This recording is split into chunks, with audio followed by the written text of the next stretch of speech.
ಕಣ್ಣೂರಲ್ಲಿ ರಾತ್ರಿ ಹೊತ್ತು ಸುಮಾರು 10:30 ಮತ್ತು 11 ಗಂಟೆ ಮಧ್ಯೆ ಏನು ಮರ್ಡರ್ ಆಗಿತ್ತು. ಆ ಹಿನ್ನೆಲೆಯಲ್ಲಿ ವಿಜಯಪುರ ರೂರಲ್ ಪೊಲೀಸ್ ಠಾಣೆಯಲ್ಲಿ ಪ್ರಕರಣ ದಾಖಲಾಗಿತ್ತು. ಈಗಾಗಲೇ 5 ಆರೋಪಿತರನ್ನು ಬಂಧಿಸಿದ್ದಾರೆ. ಇವತ್ತು ಅರ್ಲಿ ಮಾರ್ನಿಂಗು ಆರೋಪಿಯನ್ನು ಬಂಧಿಸೋಕ್ಕೆ ಹೋದಾಗ ಆತ ತಪ್ಪಿಸ್ಕೊಳ್ಳೋ ಒಂದು ಪ್ರಯತ್ನ ಮಾಡಿದ್ದಾನೆ. ಪೊಲೀಸರ ಮೇಲೆ ಬೈಕನ್ನು ಹಾಯಿಸಿಬಿಟ್ಟು ಹೋದಾಗ ಇನ್ಸ್ಪೆಕ್ಟರ್ ಚೇಸ್ ಮಾಡಿದ್ದಾರೆ. ದೆನ್ ಆರೋಪಿಯನ್ನು ಗಾಳಿಯಲ್ಲಿ ಗುಂಡು ಹಾರಿಸಿದ್ದಾರೆ. ಅವನು ತಪ್ಪಿಸ್ಕೊಳ್ಳೋಕೆ ಹೋದಾಗ ಪ್ರಯತ್ನ ಮಾಡಿದಾಗ ಆತನ ಕಾಲಿಗೂ ಕೂಡ ಗುಂಡನ್ನು ಹಾರಿಸಿ ಸೆರೆ ಹಿಡಿದಿದ್ದಾರೆ. ಆತನ ಹೆಸರು ಅಕ್ಷಯ್ ಜುಳ್ಜುಳಿ ಅಂತಂತೇಳಿ. ಈಗಾಗಲೇ ಅವನ ಮೇಲೆ 3 ಪ್ರಕರಣಗಳು ದಾಖಲಾಗಿದ್ದಾವೆ. ಆತನನ್ನು ಈಗ ಹಾಸ್ಪಿಟ್ಲಿಗೂ ಶಿಫ್ಟ್ ಮಾಡಿದ್ದಾರೆ. ಮತ್ತು ಇಂಜೂರ್ಡ್ ಆದಂಥ ಪೊಲೀಸರು ಇಬ್ಬರಿದ್ದಾರೆ, ಅವರು ಕೂಡ ಹಾಸ್ಪಿಟ್ಲಲ್ಲಿ ಶಿಫ್ಟ್ ಆಗಿದ್ದಾರೆ. ಅವನ ಬೈಕು ಗಾಲಿ ಏನಿದೆ, ಗಾಲಿ ಮೇಲೆ ಪೊಲೀಸರ ಮೇಲೇ ಹಾಯಿಸಿಬಿಟ್ಟು ಪೊಲೀಸರನ್ನೇ ನುಗ್ಗಿಬಿಟ್ಟು ತಪ್ಪಿಸ್ಕೊಳ್ಳೋ ಒಂದು ಪ್ರಯತ್ನ ಮಾಡಿದ್ದಾನೆ. ಈಗೇನು 2023ರಲ್ಲಿ ಈರನಗೌಡ ಪಾಟೀಲು ಅಂತಂತೇಳಿ ಒಬ್ಬ ವ್ಯಕ್ತಿನ ಇವರು ಈಗ ಸತ್ತಂಥ 2 ಆರೋಪಿ ಇದ್ದಾರೆ, ಯಾರು ಸಾಗರು ಮತ್ತು ಇಸಾಕು. ಸೊ ಇವರಿಬ್ಬರು 2023ರಲ್ಲಿ ಈರನಗೌಡ ಪಾಟೀಲ್ ಅನ್ನೋನನ್ನು ಮರ್ಡರ್ ಆಗಿರುತ್ತೆ. ಸೊ ಆತ 307 ಕೇಸ್ ಅಡಿಯಲ್ಲಿ ಅರೆಸ್ಟ್ ಆಗಿರ್ತಾರೆ. ಬಟ್ 8 ತಿಂಗಳ ನಂತರ ಆ ವ್ಯಕ್ತಿ ಡೆತ್ ಆಗಿರುತ್ತೆ.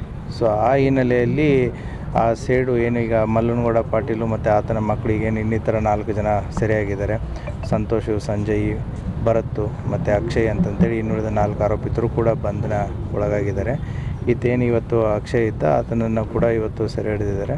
ಸೊ ಪೊಲೀಸರು ಅದನ್ನು ಪ್ರಕರಣವನ್ನು ದಾಖಲಿಸಿಕೊಂಡು ತನಿಖೆಯನ್ನು ಮಾಡ್ತಾ ಇದ್ದಾರೆ. ಇನ್ನು ಯಾರಿದ್ದಾರೆ ಏನಿದ್ದಾರೆ ಅನ್ನೋದನ್ನು ಪತ್ತೆ ಮಾಡ್ತಾ ಇದ್ದಾರೆ. ಇನ್ನಷ್ಟು ಆರೋಪಿಗಳು ಇರ್ಬೋದು ಸರ್, ಅದನ್ನು ತನಿಖೆಯ ಮೇಲೆ ಗೊತ್ತಾಗುತ್ತೆ ಎಷ್ಟು ಜನ ಅಂತಂತೇಳಿ.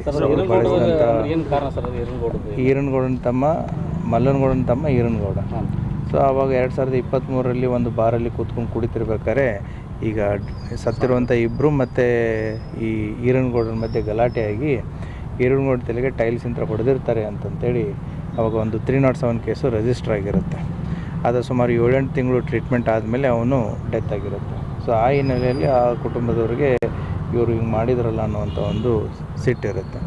ಆ ಹಿನ್ನೆಲೆಯಲ್ಲಿ ಮೊನ್ನೆ ರಾತ್ರಿ ಮಲ್ಲನಗೌಡನ ಮಕ್ಕಳು ಮತ್ತು ಇವರೆಲ್ಲ ಸೇರಿ ಈ ರೀತಿ ಮಾಡಿದ್ದಾರೆ.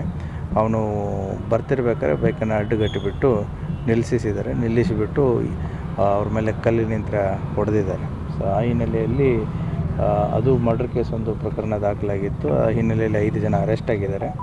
ಆ 5 ಜನದಲ್ಲಿ ಇವತ್ತೇನೋ ಒಬ್ಬ ಆರೋಪಿನ ಹಿಡಿಬೇಕಾದ್ರೆ ತಪ್ಪಿಸ್ಕೊಂಡು ಹೋಗಬೇಕಾದ್ರೆ ಸೊ ಈ ರೀತಿ ಒಂದು ಫೈರಿಂಗು ಕೂಡ ಆಗಿದೆ. ಆ ಹಿನ್ನೆಲೆಯಲ್ಲಿ ಅದು ಒಂದು ಕೂಡ ಕೇಸು ದಾಖಲಾಗಿ ಅದು ಕೂಡ ಒಂದು ತನಿಖೆ ಆಗುತ್ತೆ. ಸರ್, ಇವತ್ತು ಎಷ್ಟು ರೌಂಡ್? Thank you. ಒಂದು ಥ್ಯಾಂಕ್ ಯು.